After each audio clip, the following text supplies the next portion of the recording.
Hey guys, welcome back to the shop. This is Zach over at NV Woodworks. Today I'm going to be showing you how to replace the belt on your Nova Comet II Lathe.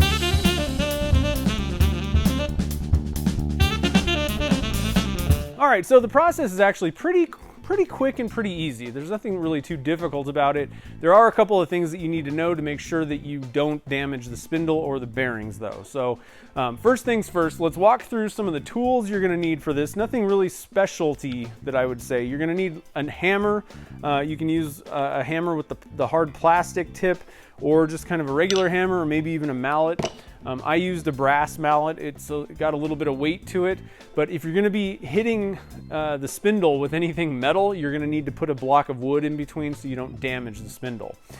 You're also going to need a set of snap ring pliers, and I would probably recommend, it's probably easiest to get the ones with the 45-degree angle on them. You're going to need a replacement belt, and these can be picked up. You can get them from Nova. That's you have to call, and it's a pretty slow process. You can also get them on woodturnings.com, and that's actually where I got these. But I just found out you can get them on Amazon too, so that's where I'll be picking mine up in the future. And I'll have a link to where you can get them on Amazon, because that's probably going to be a faster shipping. You're also going to need a 3mm Allen wrench and possibly a Phillips head screwdriver. So not a very long list of tools or anything like that, but that's what you're going to need to get started. All right, so the first step, and this is actually a very important one, unplug the lathe before you start messing around with it or taking the spindle out or sticking your hand in where things move. Make sure that there's no power going to the lathe. And you're also going to want to remove any accessories, any chucks, anything that's in the taper, anything that's on the lathe, and you might even want to take off the tailstock possibly too. The next thing, you're going to need to take off the hand wheel. Now, this may be a little bit difficult, and one note, it's going to be reverse thread. So just make sure you're not trying to tighten it, taking it off the normal way. It's a reverse thread, that's how you're going to take it off. So I found that mine wouldn't kind of budge, so what I did was I just used kind of a long piece of 2x4 skinny one, and I screwed it to the hand wheel from the inside, and then just used that to kind of have a little bit more leverage on that, just to kind of pop it loose. Once it was loose, just kind of unscrew that, take it off, set it aside. Then the next step, you're going to want to get your snap ring pliers out and pull off the little clip that's on the outboard side of the spindle. So you just kind of line up the two holes, and you're going to want to be separating that clip out, and then just kind of pull it off out of the channel. Now, once you got that clip off, you're going to want to take the belt off, so relieve the pressure on the motor, the tension, move that belt kind of out of the way for now, and then you're going to take your 3mm Allen wrench and loosen up the pulley that's on that top spindle. And once that's loose, kind of slide it over to the right. Once you've gotten everything out of the way, loosened everything up, now it's time to take your mallet and probably your block of wood. I would recommend, that's probably the best way to go, is grab something with a little bit of weight, grab a block of wood, and then tap on that spindle from the outboard side. You're going to be popping the spindle out towards where the tailstock would be, over the bed. Now, you just kind of give it some, a little bit of muscle, but you don't want to be just banging the heck out of it. Just kind of keep tapping. They'll kind of slowly inch their way out. Once the spindle is out of the way, then you can remove that old belt, put the new belt on, and it's time to start putting the spindle back in.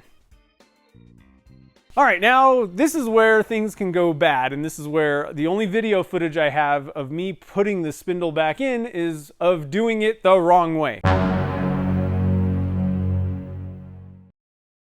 I got lazy and I thought, I have a brass mallet, and brass is softer than steel, which is what I think that the spindle's made out of.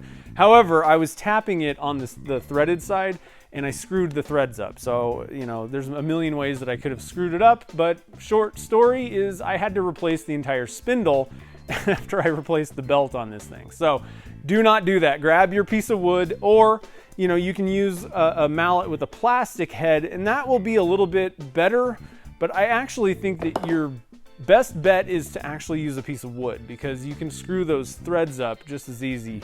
Probably not going to bend the actual shaft of the spindle or anything like that, but those threads are delicate, so grab wood, something really nice and soft, and make sure that you're hitting it directly in line.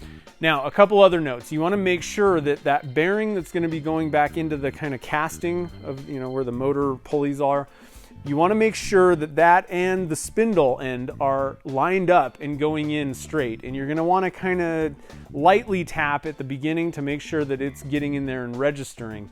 Just make sure that you're not like tapping it in at an angle, because that can screw up your bearings and or the spindle. Just kind of take it slow, light taps at first. Once it's registered, then you can kind of add a little bit more muscle to it and tap it home. Now, once you've gotten the spindle tapped back in, the bearings are all seated properly. Now it's time to realign that top pulley. And I just take a ruler, a 12-inch ruler, and reference it off the side of the right pulley on the motor. Reference it off that, and then just slide over that top pulley until that ruler is just kissing it, so that you can kind of tell that everything's in line. Once that's done, then take that 3mm Allen wrench and tighten the spindle pulley. Now, I thought that I tightened my spindle pulley after I did this pretty well, and it actually kind of came loose and started making a kind of a racket, basically, kind of a weird knocking noise. If that happens, just make sure you go back in there, make sure it's still aligned properly, and just tighten that thing down. So just give it a little extra torque just to make sure that that thing doesn't come loose. Now, the next step is to put that clip back on the spindle on the outboard side. So you're going to take your snap ring pliers again, spread that ring out, put it onto the spindle, and there's a little groove that ring needs to fit into. And this is something also you need to make sure that you've hit the spindle, you've tapped the spindle all the way back into position. You'll see that little groove on the spindle that clip goes into. Now all you got to do is put your hand wheel back on, plug in the lathe, and start it up. Now, I would recommend probably running it slow at first and just make sure that that belt is aligned properly and everything's working well.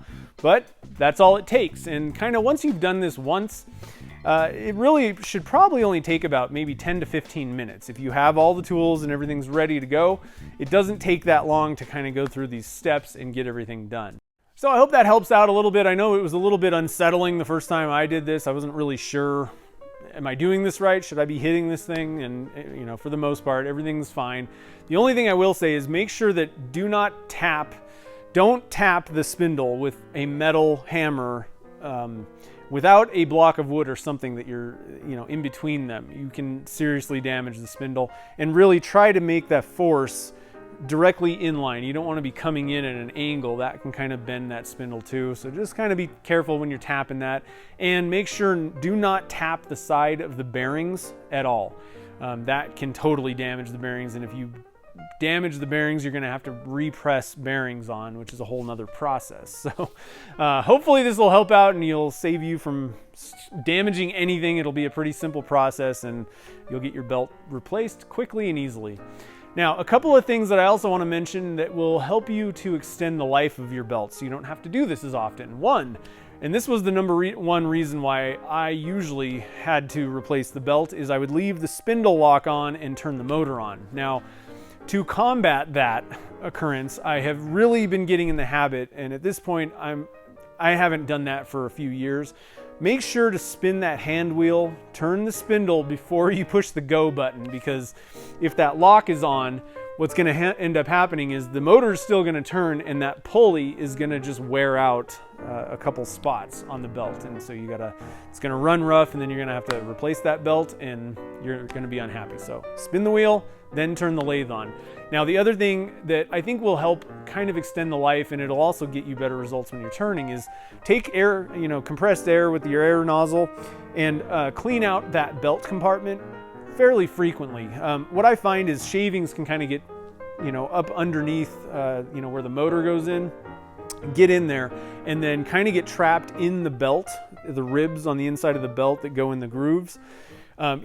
If you have stuff trapped in the belt, grooves, the lathe is going to run rougher. So if you can clean that out, it's going to be a smoother running lathe, and it's going to extend the life of the belt, so you don't have to do this as often. So again, where you get the belts, I found them on Amazon. You can also get them at woodturnings.com. I'm going to have a link to the Amazon ones in the show notes. So if you have any comments or questions, you can leave those down below. If you liked the video, definitely hit that like button and share with your friends, especially share with anybody who's got a Comet lathe, so that hopefully it'll help them out. And don't forget to subscribe to my channel so you get notified when new videos get posted. So until next time, thanks for watching this video, and I'll see you in the next one.